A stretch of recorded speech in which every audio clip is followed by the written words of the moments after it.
రే ఆ news article ఎడిటర్కి పంపించేసాయి. Hey congrats Siddhu. హే మన ఛానల్ గురించి చాలా మంది మాట్లాడుకుంటున్నారు. సబ్స్క్రైబర్స్ కూడా బాగా పెరిగిపోయారు. ఇంటర్వ్యూ కూడా ఇదే మాదిరిగా జరిగిందనుకో ఈ రెస్పాన్స్ మన ఛానల్ లెవెల్ ఇక్కడి నుంచి ఎక్కడికో వెళ్ళిపోద్ది. మాక్సిమం ట్రై చేద్దాం sir. I know you will do it man. Thank you sir. Keep it up. ఏంటండి బాబు ఛానల్లో మేము చేస్తున్నాంగా, మాకు చెప్పరా కంగ్రాట్స్? సిద్ధుకి చెప్తే నీకు చెప్పినట్టే. కూకర్ పని చూసుకో సామరం. ఏరా బాబు నేనే అనుకున్నా చాలా మంది ఉన్నారా ఈ సమాజాన్ని మార్చడం నా వల్ల కదరా నాయన. పంజే బేబీ ఎన్నావు ఏమన్నాడు? ఇది కూడా నెక్స్ట్. ఓకేరా ఇది అర్జెంటుగా సెండ్ చేయి ఎడిటర్కి. చేస్తాంరా. కంగ్రాట్స్ సిద్ధు గారు, మూసుకుని పని చూసుకో. థ్యాంక్ యూ హారిక గారు. ఇందులో మీ ఎఫర్ట్స్ కూడా ఉన్నాయి కదా. అయితే నా ఫాలోవర్స్కి ఏం చెప్పమంటావు? వాళ్ళ పని వాళ్ళని చూసుకోమని చెప్పండి.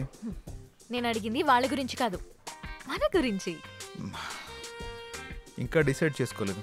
నాకు కొంచెం టైం కావాలి. నీకు 60 వచ్చేదాకా కాదు, నీకు 60 వచ్చేదాకా. సరే వెయిట్ చేస్తా. బాయ్. ఏంట్రా బాబు ఇష్టం ఉందంటే ఇష్టం ఉందని చెప్పు, లేదంటే లేదని చెప్పు. ఎందుకురా అలా పాపం బాధ పెడతావు? చూసిన రోజే కాల్ చేసి పెళ్లి చేసుకుందాం అంది. ఎదురైన ప్రతిసారి ఏం ఆలోచించావు అంటుంది. నేనంటే ఇష్టం అని చెప్పడం కాదురా, ఎందుకు ఇష్టమో చెప్పమను, అప్పుడు ఒప్పుకుంటాను. రేపు ఈ అడ్రస్కి రా, క్లారిటీ ఇస్తా.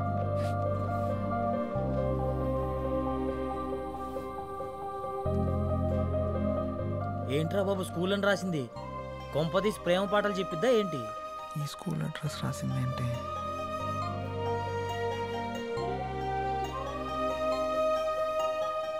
అసలు ఈ స్కూల్కి ఎందుకు రమ్మన్నావు? ఈ స్కూల్కి నీకు ఏంటి సంబంధం? రోల్ నెంబర్ 19 సెకండ్ బెంచ్ లో నా పక్కనే కూర్చున్న సిద్ధుకి నాకు సంబంధం ఉంది. అంటే నువ్వు పండు?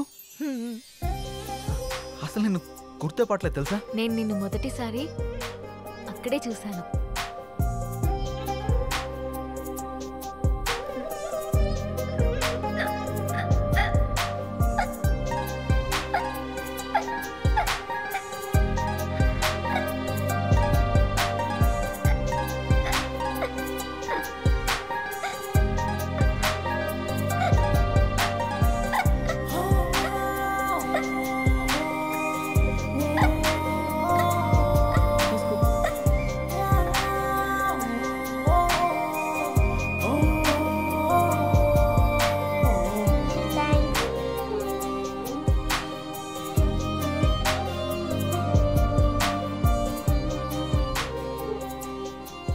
నీతో పరిచయం, నిన్ను చూసిన క్షణాలు, నీతో గడిపిన రోజులు, నీతో ఆడిన ఆటలు అన్నీ అన్నీ గుర్తున్నాయి. పండు ఆగు, నన్ను పట్టుకో. పండు ఆగు పండు.